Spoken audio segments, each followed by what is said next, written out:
Hello parents, ఇవాళ ఒక sensitive topic గురించి క్విక్గా డిస్కస్ చేద్దాం. చాలాసార్లు పేరెంట్స్లో ఈ ఒక డౌట్ ఉంటుంది. పిల్లలు చూడటానికి బాగానే ఉన్నారు, ఎదుగుదల ఫిజికల్ పరంగా ఏ ప్రాబ్లం లేదు, కానీ ఎందుకనో క్లాసులు పైబడుతున్న కొద్దీ స్కూల్లో చదువులో వెనకబడిపోతున్నారు. అందరు పిల్లలంతా తెలివిగా వీళ్ళు అనిపించట్లేదు, వీళ్ళకున్న లోకజ్ఞానం కొద్దిగా తక్కువేమో అనిపిస్తోంది, అలా అని మరీ తక్కువ అని కూడా చెప్పలేకపోతున్నారు. అటెన్షన్స్ చాలా డెఫిసిట్గా ఉన్నాయని టీచర్ కంప్లైంట్ చేస్తున్నారు, ఎన్నిసార్లు చెప్పినా గుర్తుండట్లేదని చెప్తున్నారు, లేదా గుర్తుపెట్టుకున్నా చాలా కొద్దిసేపటికే గుర్తుపెట్టుకుంటున్నారు, మళ్ళీ వెంటనే మర్చిపోతున్నారు అని చెప్తున్నారు. సో ఇలాంటి కంప్లైంట్స్ ఉన్నప్పుడు పేరెంట్స్ ఒకప్పుడైతే చాలా సందేహించేవాళ్ళు డాక్టర్ని అప్రోచ్ అవ్వడానికి. బట్ ఈ మధ్యకాలంలో అవేర్నెస్ పెరగడం వల్ల చాలామంది ముందుకొచ్చి అసలు సమస్య ఏంటి అని మమ్మల్ని అడుగుతున్నారు. సో ఇలాంటి పిల్లల్లో మనం చూడాల్సింది ఏంటంటే వీళ్ళ ఇంటెలిజెన్స్ లెవెల్ అనేది అసలు ఏజ్ అప్రోప్రియేట్గా ఉందా లేదా.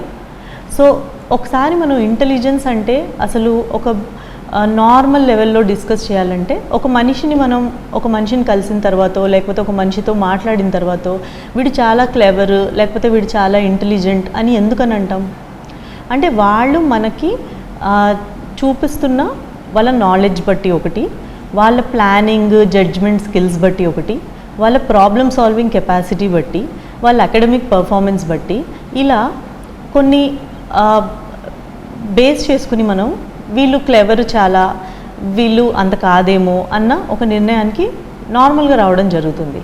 బట్ అదే డెఫినేషన్ని మనం ఇంకొంచెం వైడర్గా అప్లై చేసి ఎవరికైతే వాళ్ళ age appropriate skills related to reasoning, problem solving, adaptive skills అంటే సిచ్యువేషన్కి తగ్గట్టుగా వాళ్ళని వాళ్ళు మలుచుకోవడం, లెర్నింగ్ ఫ్రమ్ ఎక్స్పీరియన్స్ అంటే ఒకసారి జరిగింది దానిలోంచి వీళ్ళు ఏం నేర్చుకుంటున్నారు, మళ్ళీ అలా పొరపాటు చేయకుండా ఉండగలుగుతున్నారా లేదా, లెర్నింగ్ ఫ్రమ్ ఫ్యాక్ట్స్ అంటే వీళ్ళకి తెలిసిన నాలెడ్జ్, అది బుక్ అయి ఉండొచ్చు లేకపోతే సరౌండింగ్స్లోంచి అయినా వీళ్ళు గ్యాదర్ చేసిన ఇన్ఫర్మేషన్ నుంచి వీళ్ళు ఎంత అన్వయించుకోగలుగుతున్నారు లైఫ్స్కి అన్నది. అండ్ దెన్ అకాడమిక్ స్కిల్స్ అంటే స్కూల్లో అట్లీస్ట్ అన్ యావరేజ్ బేసిస్ ఆ క్లాస్కి తగ్గట్టుగా వీళ్ళ పర్ఫార్మెన్స్ ఉందా మ్యాథ్స్లో కానీ ఇంగ్లీష్లో కానీ రైటింగ్లో కానీ అన్నది. సో ఈ అన్ని బేసిస్ మీద మనం ఒక మనిషి ఇంటెలిజెంట్ కోషెంట్ అనే దాన్ని నిర్ణయిస్తాం. ఒకవేళ ఇది గనక ఉండాల్సిన దానికన్నా డెఫినెట్గా చాలా లో ఉంటే గనక దాన్ని మనం ఇంటెలెక్చువల్ డిజబిలిటీ అంటాం. సో ఇంటెలెక్చువల్ డిజబిలిటీ అన్నది ఒక్క పర్టికులర్ ఏరియాకి సంబంధించింది కాదు. అంటే ఓన్లీ మెమరీ బాగాలేకపోతే అనడము, లేకపోతే ఓన్లీ మ్యాథ్స్ బాగా చేయలేకపోతే అనడము, ఇలా కాదు. ఆన్ అండ్ ఓవరాల్ ఇప్పుడు చెప్పిన వాటన్నిటిలో వాళ్ళకి గనక ఏజ్ అప్రోప్రియేట్ స్కిల్స్ లేనప్పుడు ఇంటెలెక్చువల్ డిజబిలిటీ ఉండే ఛాన్స్ ఉంటుంది. అండ్ సెకండ్ పాయింట్ ఏంటంటే ఇది వాళ్ళకి 18 years కన్నా ముందే వచ్చి ఉండాలి ఈ ప్రాబ్లం. అంటే ఒకవేళ 18 years వరకు చాలా బాగున్నారు, ఆ తర్వాత some other reason psychiatric problems వల్ల ఇంకేదన్నా ప్రాబ్లం వల్ల ఇలా అయినప్పుడు అప్పుడు మనం దీన్ని ఇంటెలెక్చువల్ డిజబిలిటీ అనలేము. సో ఓకే, ఒకవేళ ఇంటెలెక్చువల్ డిజబిలిటీ అని మీకు డౌట్ వచ్చిందనుకోండి, అసలు ఎటువంటి పిల్లల్లో ఈ ఇంటెలెక్చువల్ డిజబిలిటీ ఉండే ఛాన్స్ చాలా ఎక్కువ. సో 3 categories కింద తీసుకోవచ్చు. ఫస్ట్ కేటగిరీ చాలా ఆబ్వియస్ కేటగిరీ, అంటే వీళ్ళకి స్ట్రక్చరల్గానే బ్రెయిన్లో ఏదో డిఫరెన్స్ ఉండాలి. అంటే పుట్టినప్పుడు బ్రెయిన్ నలిగిన పిల్లలు కానీ, బ్రెయిన్లో బ్లడ్ క్లాట్స్ అయిన పిల్లలు కానీ, ఏదైనా బ్రెయిన్ స్ట్రక్చరే సరిగా లేని పిల్లలు కానీ, ఇలా మల్టిపుల్ రీజన్స్కి డెఫినెట్గా స్కాన్లో ఒక ఎవిడెంట్ ప్రాబ్లం ఉంది వీళ్ళకి బ్రెయిన్లో. అలాంటి పిల్లల్లో ఇంటెలెక్చువల్ డిజబిలిటీ ఉండడం కామనే. సో వీళ్ళకి మిగతా విషయాలు అంటే మోటార్ డీలే అంటే నడక రావడం, పాకడం, రన్నింగ్ చేయడం, హ్యాండ్తో ఏదైనా వస్తువులు పట్టుకోవడం, రైటింగ్ స్కిల్స్ ఇవన్నీ కూడా లేట్గానే వచ్చి ఉంటాయి. కాబట్టి ఇది చాలా ఆబ్వియస్ కాజ్, అంటే పేరెంట్స్కి మనం చెప్పకుండానే ఇది తెలుస్తూ ఉంటుంది. సెకండ్ కాజ్ ఏంటంటే జెనెటిక్ కాజెస్. అంటే వీళ్ళకి ఎంఆర్ఐలో ఏమీ నార్మల్గానే ఉండుండొచ్చు బ్రెయిన్ పరంగా, కానీ వీళ్ళకి జెనెటిక్గా క్రోమోజోమ్లో కానీ జీన్స్లో కానీ లోపం ఉండుండొచ్చు.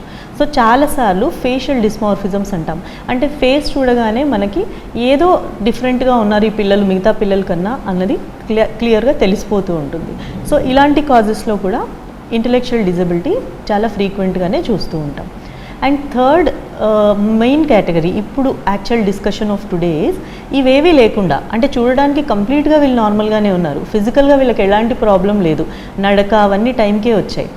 ఓన్లీ క్లాసెస్ పెరుగుతున్న కొద్దీ ఆర్ ఏజ్ పెరుగుతున్న కొద్దీ మాత్రమే వీళ్ళకి వేరే పిల్లలకి మీకు వ్యత్యాసం కనిపిస్తోంది బిహేవియర్లో ఆర్ వాళ్ళ మాట తీరులో, వాళ్ళకున్న లోక జ్ఞానంలో, వాళ్ళకున్న అకాడమిక్ పర్ఫార్మెన్స్లో.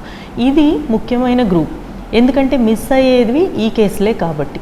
చాలాసార్లు పేరెంట్స్ వీళ్ళు లేజీ అనో, కాన్సన్ట్రేషన్ లేదనో, లేకపోతే స్కూల్లో సరిగా చెప్పట్లేదనో, ఇంకేదో ప్రాబ్లం వల్ల వీళ్ళు చదవట్లేదనో, ఆర్ చాలాసార్లు సిగ్గుగా ఉంటున్నారు, బిడియంగా ఉంటున్నారు, అందుకనే వీళ్ళు ఇలా ఉంటున్నారనో, ఇలా మల్టిపుల్ రీజన్స్తో అసలు ప్రాబ్లమ్ని తెలుసుకోవడానికి కూడా చాలామంది ముందుకు రారు. సో డెఫినెట్గా గమనించండి. మీరు మీ పిల్లల్లో కనుక ఏదైనా డిఫరెన్స్ గమనిస్తే ఒక్కసారి డాక్టర్ దగ్గరికి వెళ్ళి కలవండి. సో ఇప్పుడు మా దగ్గరకు వచ్చిన పిల్లల్లో వీళ్ళ ఇంటెలిజెన్స్ నార్మల్ రేంజ్లో ఉందా, కొంచెం తక్కువగా ఉందా, చాలా తక్కువగా ఉందా అన్నది ఎలా నిర్ణయిస్తాం? దీనికి 2 విధాల టెస్ట్లు ఉంటాయి. ఒకటి చాలా స్పెసిఫిక్ టెస్ట్, అంటే ఐక్యూ టెస్ట్లు. దాని గురించి కొద్దిగా డీటెయిల్గా తర్వాత చూద్దాం. దానికన్నా ముందు సింపుల్ విధానాలు, అంటే ఆ పిల్లలు మాట్లాడుతున్న తీరు బట్టి వాళ్ళకి ఆ ఏజ్ అప్రోప్రియేట్ జనరల్ నాలెడ్జ్ ఉందా లేదా. ఫర్ ఎగ్జాంపుల్ ఒక 5 to 6 years పిల్లల్ని మనం తీసుకున్నట్టయితే వీళ్ళకి బేసిక్ కలర్స్ తెలిసి ఉండాలి, బేసిక్ ఆల్ఫాబెట్స్ నంబర్స్ వచ్చి ఉండాలి, కొద్దిగా క్వాంటిటీ కాన్సెప్ట్ వచ్చి ఉండాలి. నాకు 5 ఇవ్వు అంటే ఏదైనా వస్తువుల్లోంచి 5 తీసి ఇవ్వగలగాలి, ఒక చిన్నగా డ్రాయింగ్ వేయగలగాలి, వీళ్ళు సోషల్ రూల్స్ పాటించగలగాలి. స్నేక్ అండ్ ల్యాడర్స్ లాంటి గేమ్ చెప్పినప్పుడు వీళ్ళకి బేసిక్ రూల్ అర్థం అవ్వాలి, ఇది పొద్దున ఇది సాయంత్రం అని చెప్పగలగాలి. సో ఇలాంటివన్నీ వీళ్ళకి తెలుస్తున్నాయా లేదా అన్నది ఒక బేసిక్ అండర్స్టాండింగ్ మనకి ఈజీగా వస్తుంది చైల్డ్తో మాట్లాడితే. రెండోది వాళ్ళకి ఏదైనా పజిల్ ఇచ్చి చూడొచ్చు. సో వీళ్ళ ఆలోచన ఎలా ఉంది. బాగా చిన్న పజిల్ అయితే ఎవరైనా చేస్తారు, బట్ ఆ ఏజ్కి తగ్గ పజిల్ని నిర్ణయించుకుని మనం ఇచ్చినప్పుడు వీళ్ళ ఆలోచన తీరేలా ఉంది, వాళ్ళు సెల్ఫ్ కరెక్ట్ చేసుకోగలుగుతున్నారా లేదా, మనం క్లూ ఇస్తే కానీ వీళ్ళకి చేసింది రాంగ్ అని తెలుస్తోందా లేదా, ఇలాంటివన్నీ మనం చూడొచ్చు. థర్డ్ విధానం ఏంటంటే జామెట్రిక్ షేప్స్. ఇది చాలా సింపుల్ విధానం, అంటే ఆ ఏజ్కి అప్రోప్రియేట్గా ఈ షేప్ వేయాలి అన్నది మనకి ఉంటుంది. సో అప్రాక్సిమేట్లీ 3 ఏళ్ల పిల్లోడు సర్కిల్ గీయగలుగుతాడు, 4 ఏళ్ల పిల్లోడు ఒక చిన్నగా క్రాస్ కానీ స్క్వేర్ కానీ వేయగలుగుతారు, 5 ఏళ్ల పిల్లోడు ట్రయాంగిల్ని ఈజీగా గీయగలుగుతారు. సో ఈ age appropriate at least drawing skill ఉందా లేదా అన్నది ఒక బేసిక్ టెస్ట్ కింద మనం తీసుకోవచ్చు. అఫ్కోర్స్ వీళ్ళకి మోటార్ ప్రాబ్లమ్స్ ఉన్న పిల్లలు, అంటే పెన్ పట్టుకోవడంలో ప్రాబ్లం ఉన్న పిల్లలు, లేకపోతే ఏదైనా వీక్నెస్ ఉన్న పిల్లలకి దీన్ని మనం అన్వయించలేం. అండ్ ఫోర్త్ సింపుల్ విధానం ఏంటంటే ఒక మనిషి బొమ్మ వేయమంటాం వీళ్ళని. వీళ్ళ ఆలోచన బట్టి మనం ఇంకే క్లూ ఇవ్వకుండా జస్ట్ ఒక మనిషి బొమ్మ వేసి చూపించుకున్నప్పుడు వీళ్ళు ఎన్ని బాడీ పార్ట్స్ వేస్తున్నారు, అవి ఎంత ప్రపోర్షనేట్గా ఉన్నాయి, అవి ఎంత డీటెయిలింగ్తో వీళ్ళు వేస్తున్నారు అన్నదాన్ని బట్టి కూడా రఫ్గా మనం ఒక అంచనాకి రావచ్చు. బట్ ఓన్లీ ఇది బేస్ చేసుకుని వీళ్ళ ఐక్యూ మనం నిర్ణయించగలమా అంటే కాదు, కానీ ఇది ఒక స్క్రీనింగ్ లాగా పనిచేస్తుంది. అంటే ఫస్ట్ డాక్టర్ని కలిసినప్పుడు ఇలాంటివి చూసి ఇది కొద్దిగా ఏజ్ అప్రోప్రియేట్గా లేదు కాబట్టి మీరు డెఫినెట్ ఐక్యూ టెస్టింగ్కి వెళ్ళండి అన్నప్పుడు అప్పుడు మనం ఫుల్ ఐక్యూ టెస్టింగ్ అన్నది చేస్తాం. ఇందులో కూడా డిఫరెంట్ స్కేల్స్ ఉన్నాయి. పేరెంట్స్కి ఎగ్జాక్ట్లీ ఏ స్కేల్లో ఏం చేస్తారన్నది తెలుసుకోవాల్సిన అవసరం లేనప్పటికీ అసలు ఈ స్కేల్స్లో ఏం గమనిస్తారు అన్నది తెలియాలి. సో కొన్ని స్కేల్స్లో ఏంటంటే వీళ్ళ మోటార్ యాక్టివిటీ, అంటే వీళ్ళ ఫైన్ మోటార్ కంట్రోల్, వీళ్ళ డ్రాయింగ్ స్కిల్స్, వీళ్ళ రైటింగ్ స్కిల్స్, ఇవి ఒక పార్ట్. వీళ్ళ స్పీచ్, వీళ్ళ లాంగ్వేజ్, వీళ్ళ వొకాబులరీ ఎంత బాగుంది అన్నది ఇంకొక పార్ట్. వీళ్ళ సోషల్ స్కిల్స్, అంటే మిగతా వాళ్ళతో వీళ్ళు ఎలా కలుస్తున్నారు, రూల్స్ ఫాలో అవ్వగలుగుతున్నారా లేదా, గేమ్స్ ఎలా ఆడుతున్నారు, కాంపిటీషన్ లాంటివి పెట్టుకోగలరా లేదా. అండ్ ఫోర్త్ వన్ వీళ్ళ జనరల్ నాలెడ్జ్, అంటే ఇవాళ ఏ రోజు ఏ తేదీ, ఇప్పుడు ఇలా అయితే నువ్వేం చేస్తావు, ఒకవేళ ఇలాంటి సిచ్యువేషన్ వస్తే నువ్వేం చేస్తావు, ఇలా క్వశ్చన్స్ అడిగినప్పుడు వీళ్ళు ఎలా ఆన్సర్ చేస్తున్నారు. And fifth and main important వీళ్ళ ఓన్ యాక్టివిటీస్, అంటే బట్టలు వేసుకోవడం, అన్నం తినడం, గడి పెట్టుకుని ఒకరే ఉండడం, నైట్ ఒకరే నిద్రపోగలగడం, స్నానం చేయగలగడం, ఇవన్నీ ఏజ్ అప్రోప్రియేట్గా చేస్తున్నారా లేదా. సో ఈ 5-6 ఐటమ్స్ని కలిపి చూసినప్పుడు మనకి వాళ్ళ రఫ్ డీక్యూ డెవలప్మెంటల్ కోషెంట్ కానీ తెలుస్తుంది. బట్ ఇంతకన్నా స్పెసిఫిక్ టెస్ట్ కూడా ఉంటాయి, వాటినే మనం ఐక్యూ టెస్ట్ అంటాం.